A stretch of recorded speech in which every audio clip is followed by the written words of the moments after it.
A traditional gift Yes. at a housewarming party is a few rolls Yes. of toilet paper. Big They roll really of toilet love paper. practical.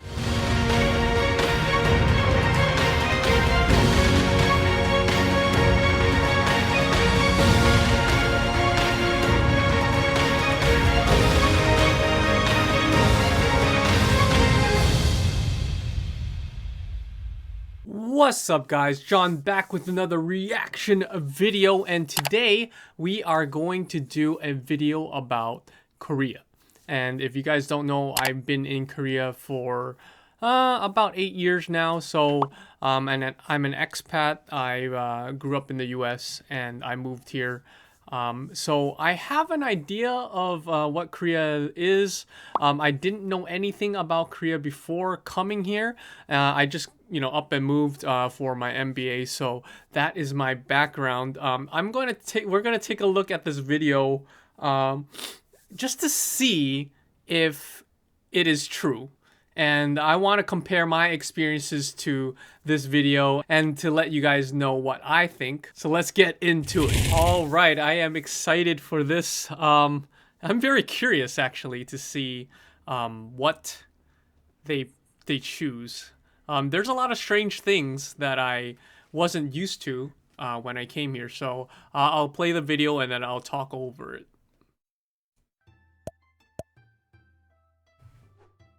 South Korea is a country of contrasts, where modern technologies and ancient Eastern traditions harmoniously combine into something totally unique in and of itself.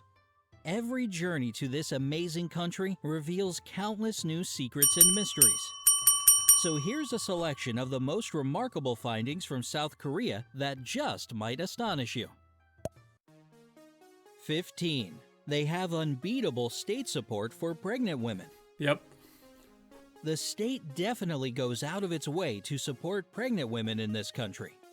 For example, expecting women in South Korea are given a special credit card from the government with a $500 balance on it.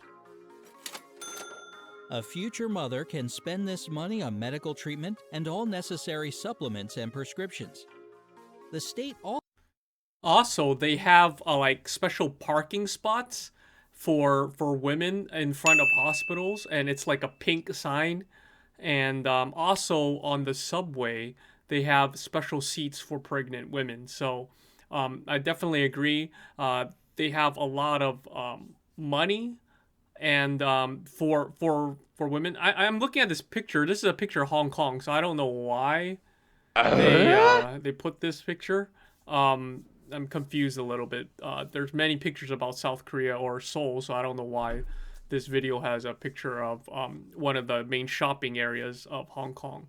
Anyways, yes, the state takes good care of pregnant women. They have actually, I heard, international couples like me and my wife. If we have a kid, we actually get bumped up in line for child daycare, and child daycare is expensive every month, so that $500 can go towards taking care of your kid. also gives these women a little trinket that allows them to use public transport with comfort and ease. Pink subway seats are reserved specifically for expecting mothers, and the trinket activates a sign so that all other passengers know that there's a soon-to-be mommy in the car. But the thing is, like, because it's super crowded in Seoul, just like random people sit in these designated spots, which I get kind of irritated because it's for like pregnant people. But for the most part, if someone sees a pregnant woman come in, they'll usually give her the seat or any seat.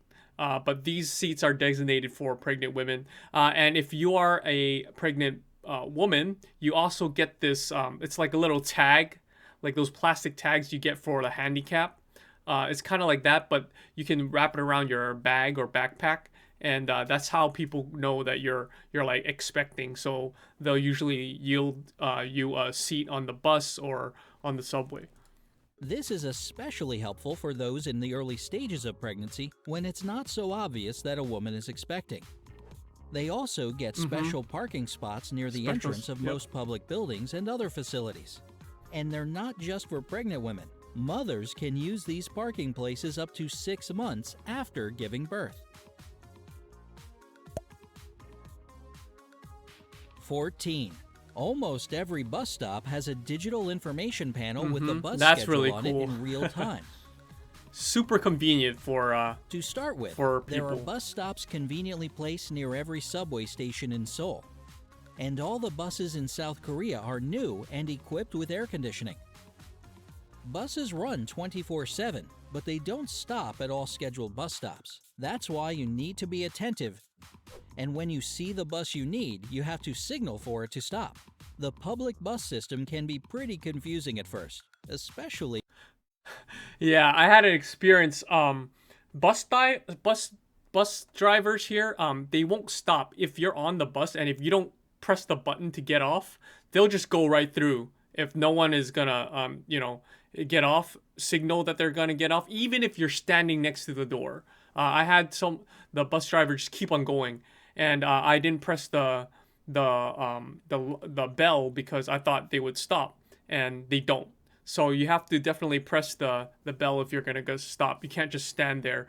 But I have seen old grandpas, old dudes yell at the bus driver to tell them to let him get off, even though they didn't press it. So, you see all kinds of things. But it's super convenient, and if you kind of need to read Korean to know, which bus, but for the most part they have English on the signs. If you look at the back part of the bus stop, they have like the bus routes, they do have English in them, but it's a little bit tricky. So I would definitely go on the app and make sure on there first. if you don't know Korean. In Seoul alone, there are over 400 bus routes with 8,500 buses connecting even the farthest I thought there would corners be of the more city. actually. At the same time, a taxi ride will cost you almost the same as a bus ticket if you manage to find 3 or 4 people to share the cab with you. Yeah, it's still kind of pricey. It's going up. 13. It's totally normal to try the food in grocery stores. In the majority of Korean supermarkets, there are unlimited samples for you to test. And even if there aren't specific samples laid out for shoppers, nobody controls how much food a customer tries before buying Well. or not buying.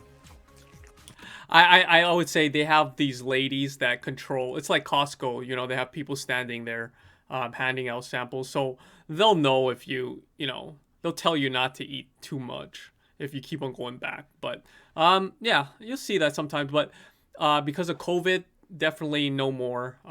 They don't really do that anymore. You see like some instant mixed coffees. They definitely hand those out like in little cups. 12. South Koreans like to give and receive practical gifts. A traditional gift at a Yes. housewarming party is a few rolls Yes. of toilet paper. Big They roll really of toilet love paper. practical gifts like this, and especially ones that can be eaten. For example, management at one South Korean company presented their employees with food baskets. These edible arrangements come in different combinations and can Fruit is very expensive in South Korea, so it's kind of like a luxury item, because especially like really nice looking fruit that you can take a picture of is a lot more expensive than the regular fruit you can get at the supermarket. But fruit in general is usually more expensive than back in the States. be bought in any grocery store before big festivities. 11. TV hosts wear traditional clothing on the Korean New Year. Yeah, And that's not the only New Year tradition in this country. that's kind of cool. The Korean New Year usually takes place in January or February, depending on the time of the second new moon after the winter solstice. Koreans celebrate Seollal, or New Year, for 3 days, on the day Seollal. before, on, and after the New You're Year. just saying it wrong. And if you decide to travel around the country at this time of year, you might encounter some serious obstacles. And that's because everybody visits their families and childhood homes for It's a festive weird. celebration. These are not pictures of Just Korea, to so I highlight don't know exactly why how hectic this it is, video is train and including bus it. tickets are usually sold months in advance. As for traveling by car, it can take you 4 times longer because of enormous traffic jams. 10. Kindergartners have color-coded uniforms. Each kindergarten has a specific uniform in a certain color so that kids don't get lost in the crowd during field trips and walks around the city. It's a good idea. Admit, this is so simple yet incredibly logical since teachers can easily spot the kids from their own group. 9. Churches give little pleasant gifts to their parish. Yes, for sure. About 4 times a year, big churches arrange free visits to dentists and hairstylists for their parish. Yes, I've seen that.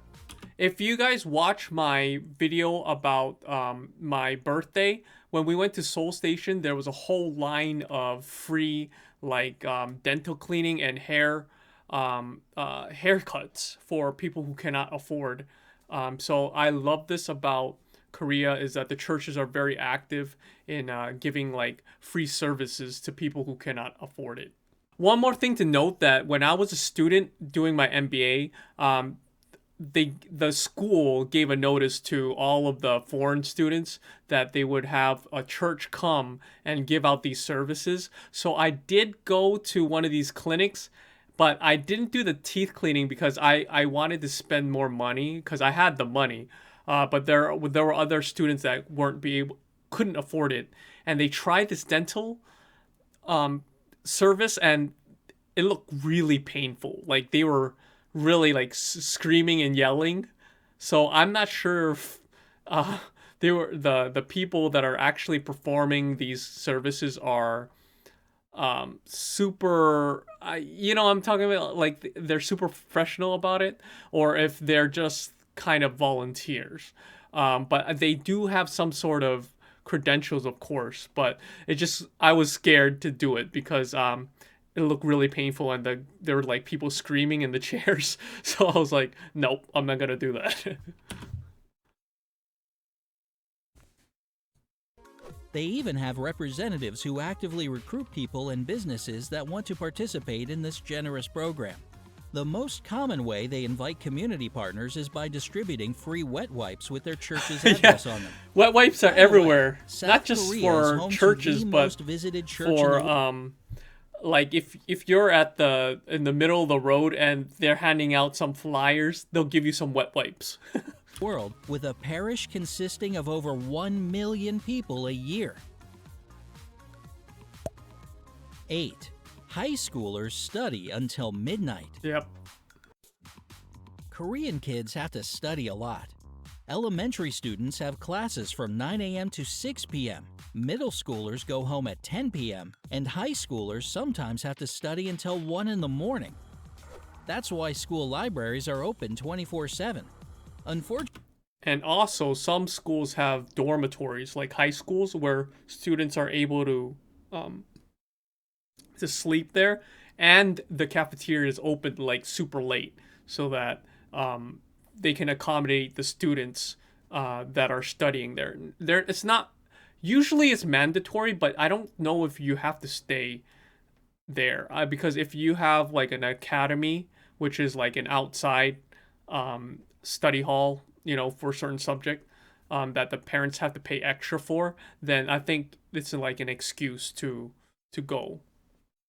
Fortunately, all this intense cramming doesn't help a child's development. It actually has the opposite effect.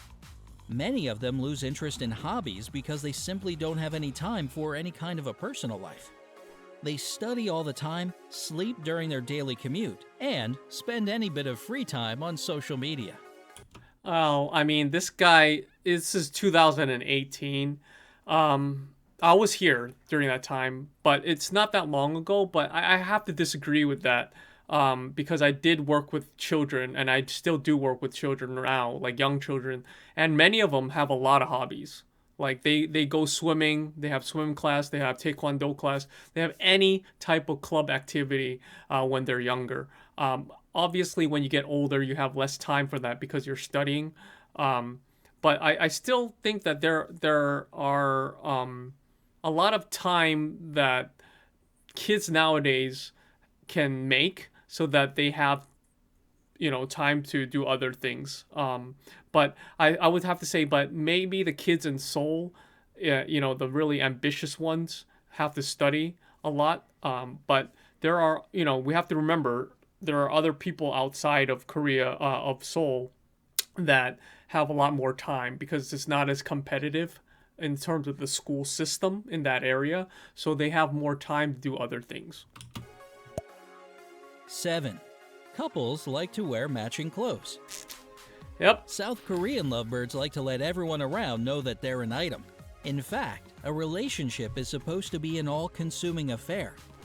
Couples use social media to brag, have cute little celebrations every 100 days, and even arrange romantic vacations almost every month. Not to mention, they choose to display their in-love status with the help of matching outfits. A lot of paired clothes and shoes can be found in special stores like Sweet Bong Bong, Couple Plaza, or Couple Market. Sweethearts of any age can find just what they're looking for. Oh, I would have to say I totally agree with that. That's the first time I actually seen it taken to a different level in terms of like matchy. Like they wear everything exactly the same, even the shoes. Of course, there are people who don't do that. Like I don't do that. But a lot of the younger couples do that. 6. The best gift for a teacher is a cup of coffee or candy. While you might remember giving your teacher an apple or some flowers, South Korean parents and children like to show their gratitude to a teacher by giving them candy or a cup of coffee. What's more, there's an established gift-giving culture in Korea with certain rules. For example, big gifts to teachers or public officials are considered bribes. And when somebody visits your home in this country, you can be sure that they'll bring a drink, dessert, or fruit. 5. They have themed subway cars. Yes. There are lots of themed subway cars dedicated to certain cartoon characters.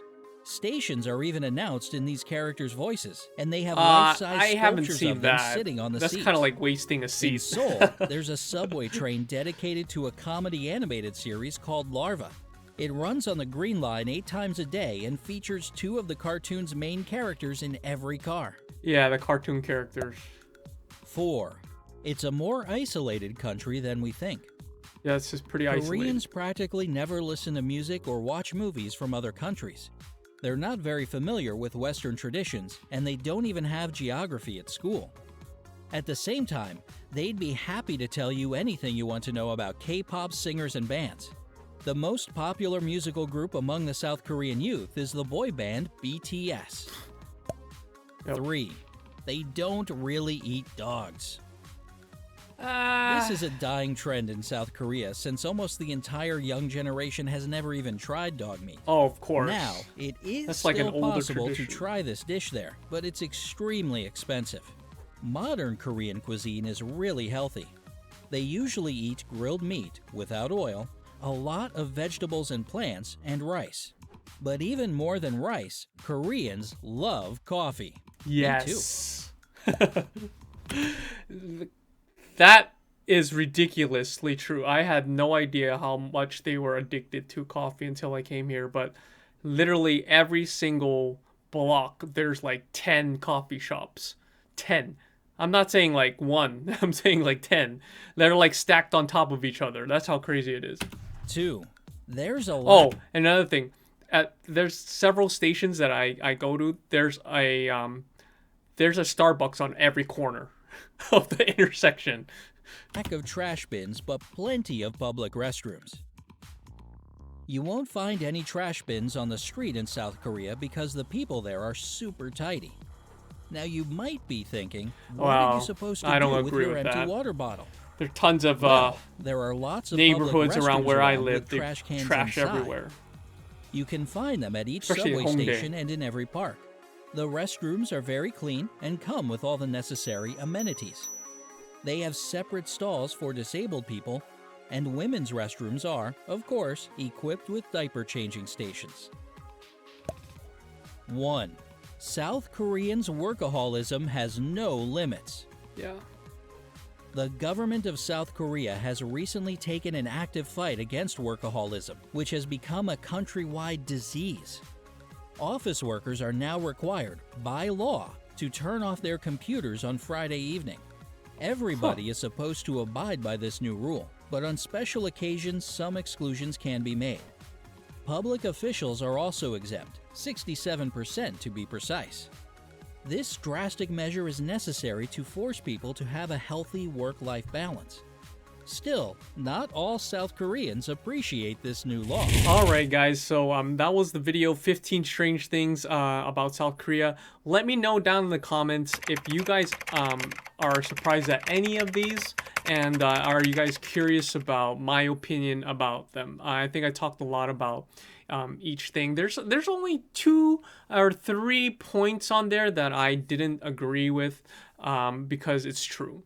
I think he's overgeneralizing a lot of the times. I don't know if he's actually lived in Korea or not, but a lot of things are also true. So let me know down in the comments below if you guys have ever lived in a different country before. How is it compared to your home country? And, you know, we'll have a discussion about it. So that's it for this video. Give me a thumbs up, like, subscribe, and I'll see you guys in the next one. Cheers!